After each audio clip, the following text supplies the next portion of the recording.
Hi everyone, आज ये 20 जून 2026 के इम्पोर्टेंट करंट अफेयर को डिस्कस करते हैं। So let's get started without any further delay. प्रश्न संख्या 1 से स्टार्ट करते हैं। हाल ही में चर्चा में रहा मोम्बासा घोषणा पत्र का संबंध किससे है? तो यह अवैध मछली पकड़ने की गतिविधियों से निपटने के लिए। यह घोषणा केन्या के मोम्बासा शहर में की गई है। इसमें 15 देशों ने हस्ताक्षर किए, जिसमें अफ्रीका, एशिया, यूरोप और कैरेबियन क्षेत्र के देश शामिल है। इसे 11वें आवर ओशियन कॉन्फ्रेंस के दौरान अपनाया गया था, जिसकी थीम थी हमारा महासागर, हमारी विरासत, हमारा भविष्य था। मछली पालन को पीसी कल्चर बोला जाता है और मछलियों के अध्ययन को इथियोलॉजी कहते हैं, तो ये भी आपको ध्यान में रखना है। यहाँ पे आप देख सकते हैं मोम्बासा डिक्लेरेशन, ये 15 देशों का समूह है। Africa, Asia, Europe, Caribbean sea, Pacific ocean से बिलोंग करते हैं। इस डिक्लेरेशन में इलीगल फिशिंग को कम्बेट किया जाएगा। नेक्स्ट क्वेश्चन में आते हैं, international tribunal for the law of the sea में जज के रूप में किसे नियुक्त किया गया है? तो विमल एन पटेल को international tribunal for the law of the sea में जज के रूप में नियुक्त किया गया है। यह संस्था समुद्री कानूनों और संसाधनों के प्रबंधन से संबंधित है।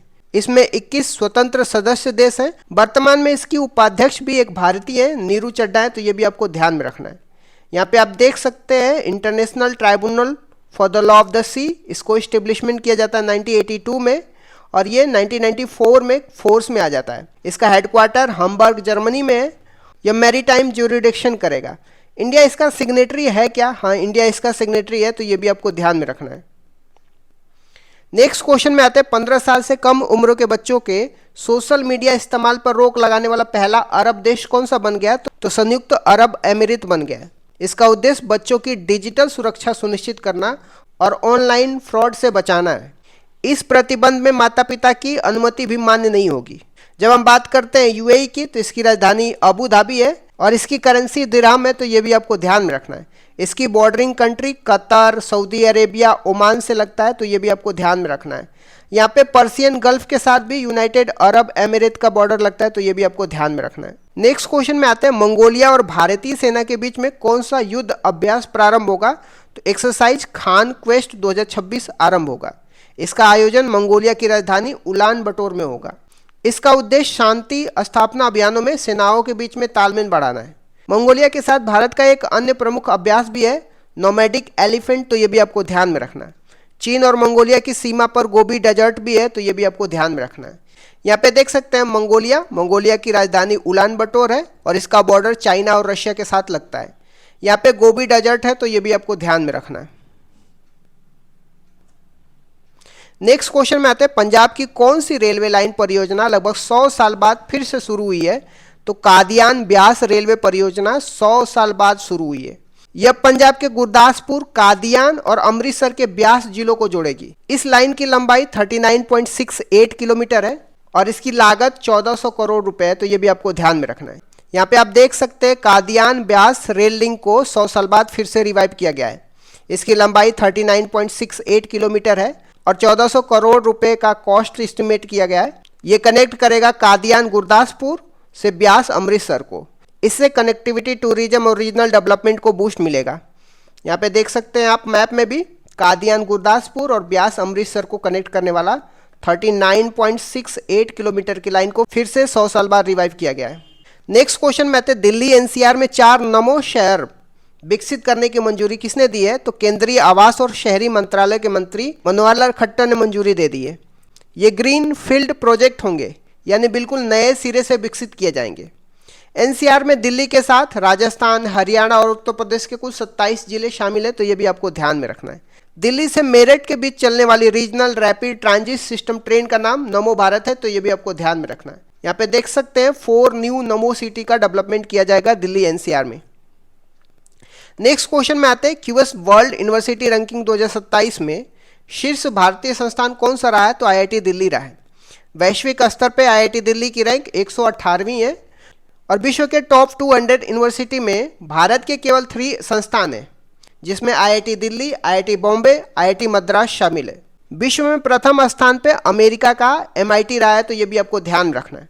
यहाँ पे आप देख सकते हैं क्यूएस वर्ल्ड यूनिवर्सिटी रैंकिंग में आईआईटी दिल्ली लगातार पहले पोजीशन पे है भारत में, लेकिन विश्व में आईआईटी दिल्ली को 118वीं रैंक मिला है।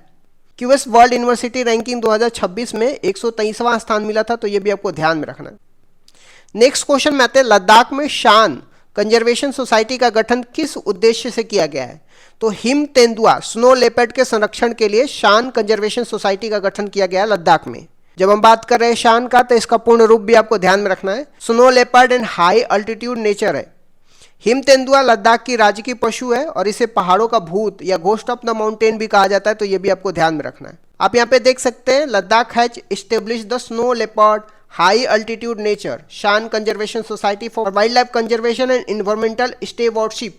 लद्दाख के राज्यपाल विनय कुमार सक्सेना ने शान कंजर्वेशन सोसाइटी को मंजूरी दी है, तो ये भी आपको ध्यान में रखना है।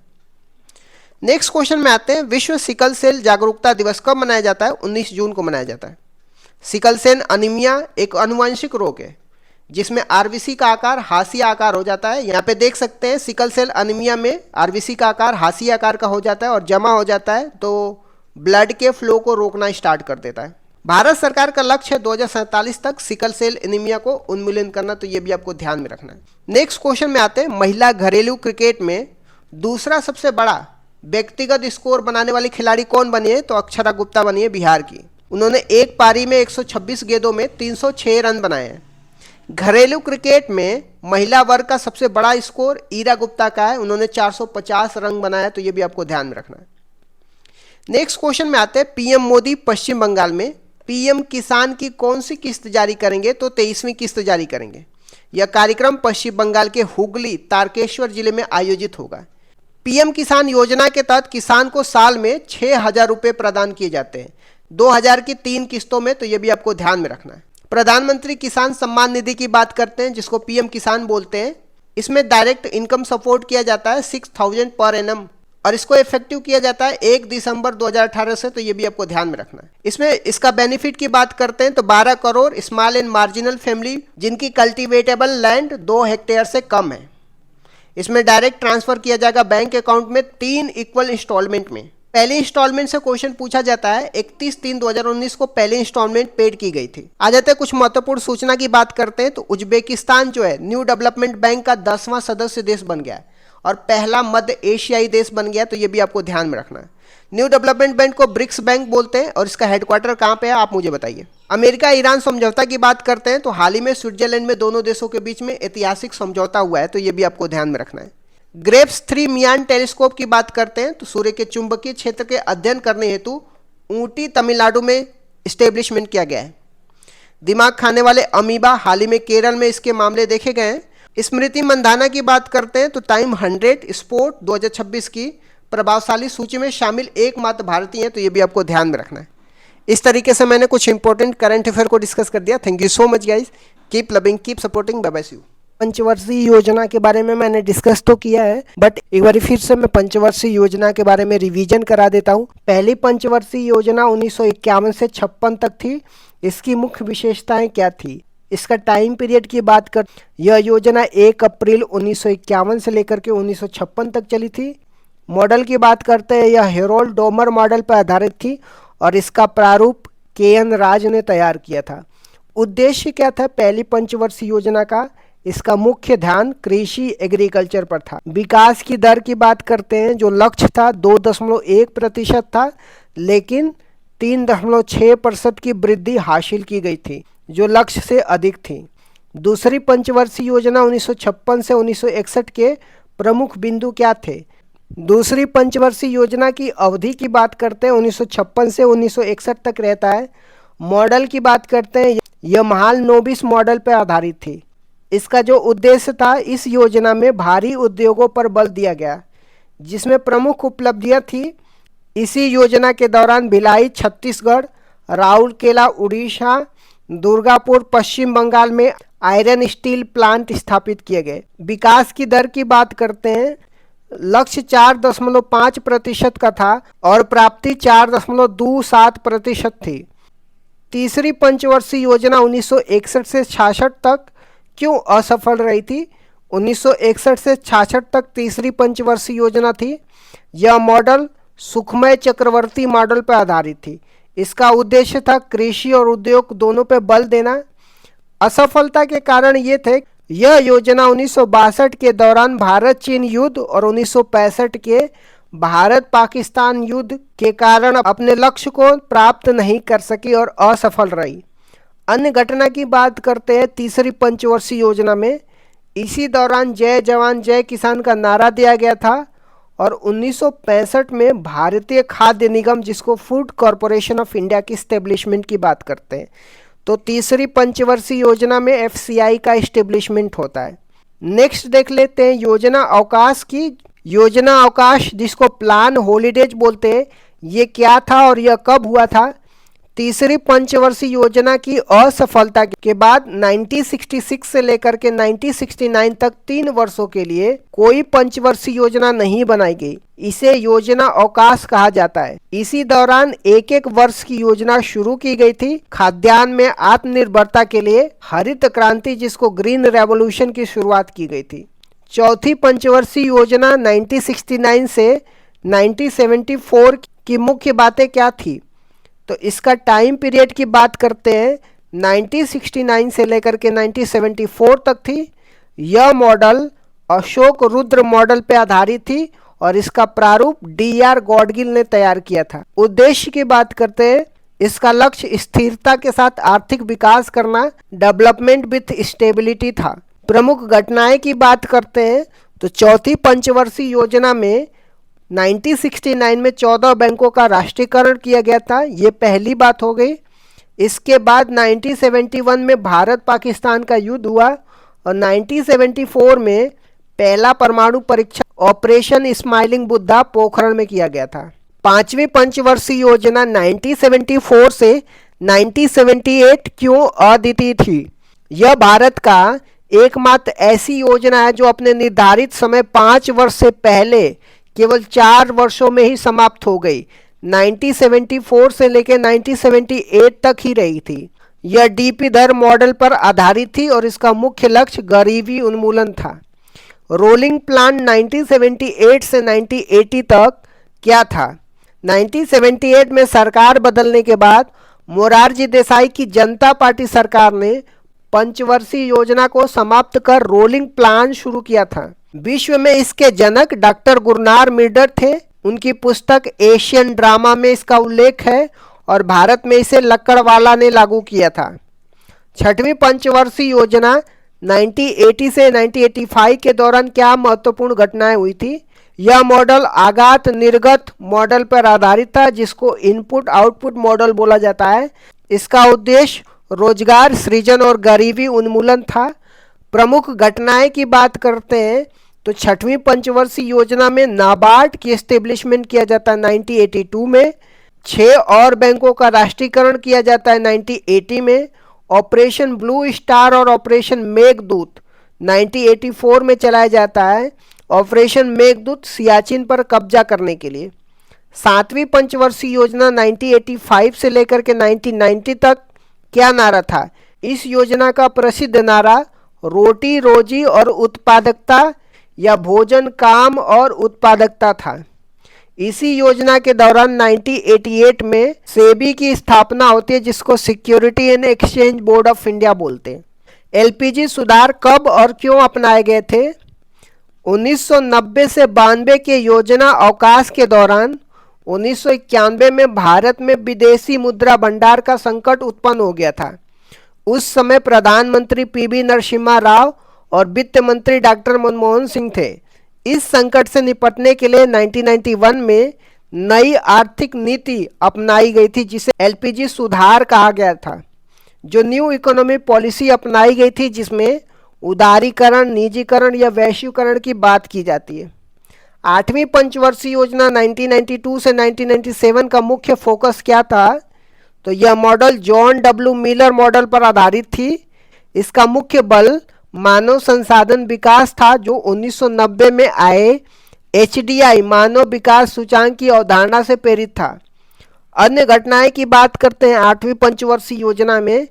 इसी दौरान 73वां और 74वां संविधान संशोधन हुआ, जो पंचायती राज और नगर निगम के लिए है। इसी समय 1 जनवरी 1995 को डब्ल्यूटीओ की स्थापना होती है, जिसको वर्ल्ड ट्रेड ऑर्गेनाइजेशन बोलते हैं। 9वीं और 10वीं पंचवर्षीय योजना का मुख्य बातें क्या थी? नवीं पंचवर्षीय योजना 1997 से 2002 तक होता है। इसका लक्ष्य सामाजिक न्याय और क्षमता के साथ आर्थिक विकास था। प्रधानमंत्री ग्राम सड़क योजना 25 दिसंबर 2000 को और कारगिल युद्ध 1999 में इसी दौरान हुआ था। 10वीं पंचवर्षीय योजना 2002 से 2007 तक थी। यह भी आगात निर्गात मॉडल पर आधारित थी। नरेगा अधिनियम 2005 में आया और 2 फरवरी 2006 को लागू हुआ था। 11वीं पंचवर्षीय योजना 2007 से लेकर 2012 की विकास दर की क्या विशेषता थी? इसका लक्ष्य तीव्र और समावेशी विकास, जिसको रैपिड एंड इंक्लूसिव डेवलपमेंट था। इसमें 8% की विकास दर हासिल की गई थी, जो सभी पंचवर्षीय योजनाओं में अब तक की सबसे ज़्यादा थी। शिक्षा का अधिकार, राइट टू एजुकेशन एक्ट 2009 इसी दौरान आया था। 12वीं पंचवर्षीय योजना 2012 से 2017 का लक्ष्य क्या था?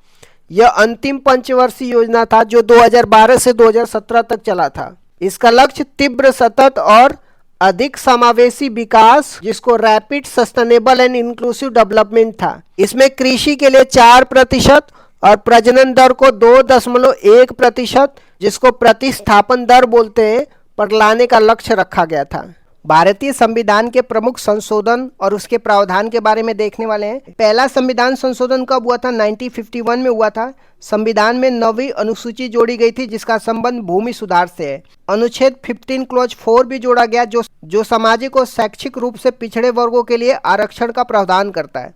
7वां संविधान संशोधन 1956 में राज्य पुनर्गठन से संबंधित है। यह प्रावधान किया गया कि 2 या 2 से अधिक राज्यों के लिए एक राज्यपाल हो सकता है।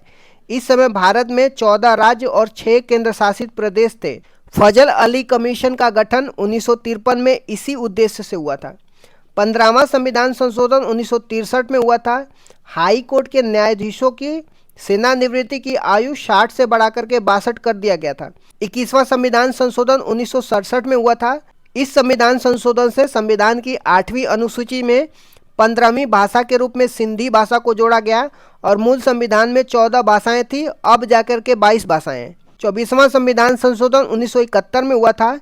इंदिरा गांधी के कार्यकाल में संसद को संविधान संशोधन की असीमित शक्तियां प्रदान की गई थी। हालांकि इसके बाद केशवानंद भारती केस 1973 में सुप्रीम कोर्ट ने स्पष्ट किया कि संसद की यह शक्ति असीमित नहीं है, बल्कि सीमित है और इस संविधान के मूल ढांचा को नहीं बदल सकती है। 26वां संविधान संशोधन 1971 की बात करते हैं। राजाओं को दिए जाने वाला प्रीवी पर्स को समाप्त कर दिया गया, जो देशी रियासतों के एकीकरण के बदले में दी जाने वाली एक बड़ी राशि थी। 36वां संविधान संशोधन 1975 में सिक्किम को भारत का पूर्ण राज्य बनाया गया और ये भारत का 22वां राज्य सिक्किम बन के आया था।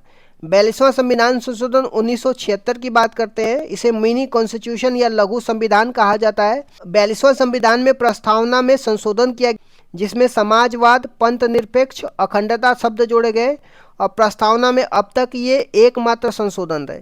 42वां संविधान संशोधन में फंडामेंटल ड्यूटी जोड़ी गई थी, जो भाग 4A में अनुच्छेद 51(1) को जोड़ा गया था, जिसमें मौलिक कर्तव्य शामिल थे। यह सरदार स्वर्ण सिंह समिति की सिफारिश पे फंडामेंटल ड्यूटी, जिसको मौलिक कर्तव्य बोलते हैं, इसको जोड़ा गया था। 42वां संविधान संशोधन में राज्य सूची से समवर्ती सूची में विषयों को हस्तांतरण किया गया, जिसमें 5 विषय वन, वन्यजीव, मापतोल, न्याय प्रशासन और शिक्षा को राज्य सूची से समवर्ती सूची में स्थानांतरित किया गया।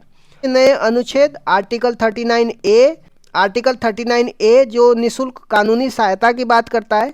आर्टिकल 48A जो पर्यावरण संरक्षण की बात किया जाता है, ये भी 42वां संविधान संशोधन में जोड़ा जाता है। 44वां संविधान संशोधन 1978 की बात करते हैं। ये मोरारजी देसाई के कार्यकाल में हुआ था। इसमें संपत्ति के अधिकार में बदलाव किए जाते हैं। संपत्ति के अधिकार को मौलिक अधिकार की सूची से हटा करके इसे कानूनी अधिकार, जिसको लीगल राइट बनाया गया, जो अब अनुच्छेद 300A में है। पहले संपत्ति का अधिकार अनुच्छेद 31 में था। राष्ट्रीय आपातकाल, नेशनल इमरजेंसी की बात करते हैं। इसमें राष्ट्रीय आपातकाल के लिए आंतरिक अशांति के स्थान पे सशस्त्र विद्रोह शब्द का प्रयोग किया गया। राष्ट्रीय आपातकाल लगने के लिए कैबिनेट की लिखित अनुमति को अनिवार्य किया गया। संविधान में कैबिनेट शब्द की पहली बार उल्लेख इसी संशोधन में हुआ था। आ जाते हैं 52वां संविधान संशोधन की बात करते हैं, जो 1985 में हुआ था। राजीव गांधी के कार्यकाल में दल बदल विरोधी कानून आया था जिसको एंटी डिफेक्शन लॉ बोलते हैं। संविधान में 10वीं सूची जोड़ी गई जिसका उद्देश्य दल बदल को रोकना था। आ जाते हैं 61वें संविधान संशोधन जो 1989 में हुआ था। यह राजीव गांधी के कार्यकाल में मतदान की आयु 21 वर्ष से घटा करके 18 वर्ष कर दी गई थी। अब आ जाते हैं 73वां संविधान संशोधन 1992 में पंचायती राज व्यवस्था या ग्रामीण स्थानीय स्वशासन से संबंधित है। संविधान के भाग 9 और 11वीं अनुसूची जोड़ी गई जो पंचायती राज से संबंधित है। भाग 9 में अनुच्छेद 243 से लेकर के 243 ओ शामिल किया गया। 24 अप्रैल 1993 से इसको लागू किया गया।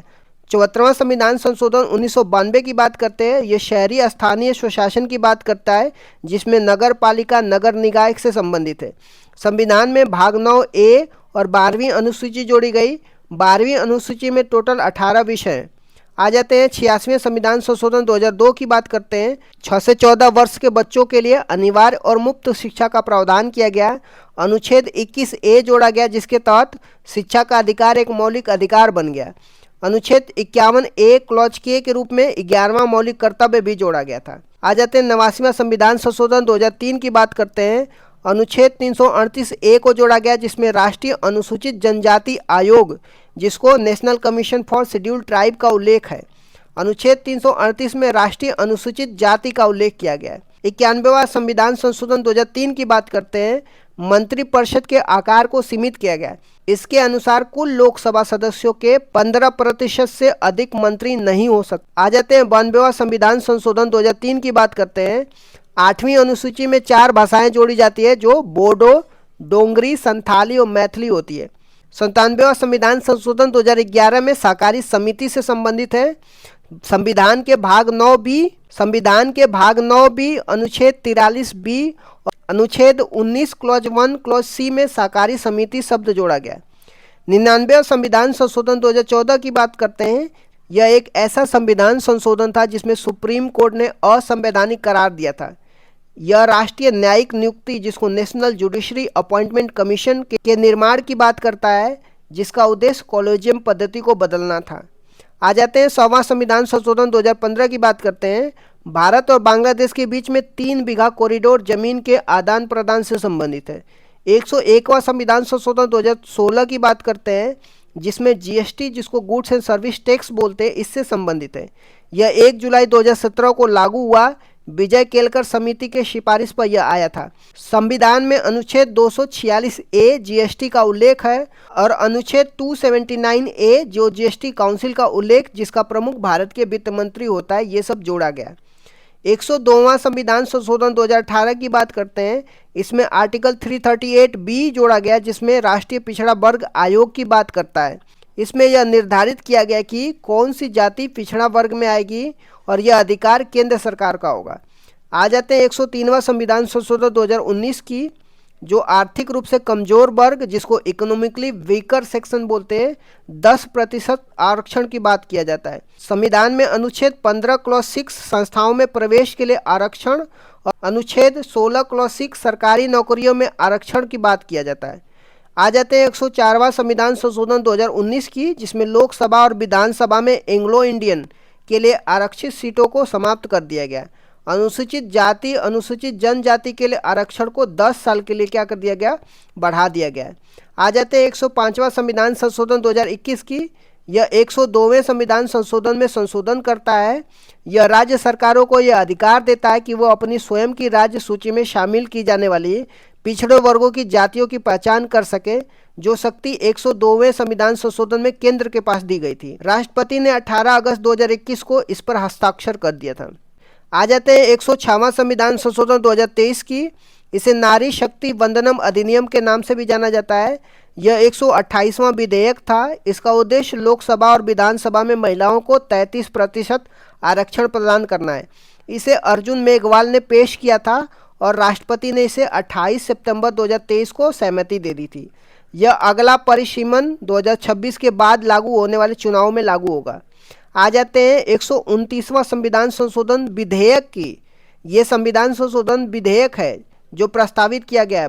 भारत का नवीनतम विधेयक है। जो या वन नेशन वन इलेक्शन की बात किया जाता है, जो एक राष्ट्र एक चुनाव से संबंधित है, यह रामनाथ कोविंद कमेटी की सिफारिश पर पेश किया गया था।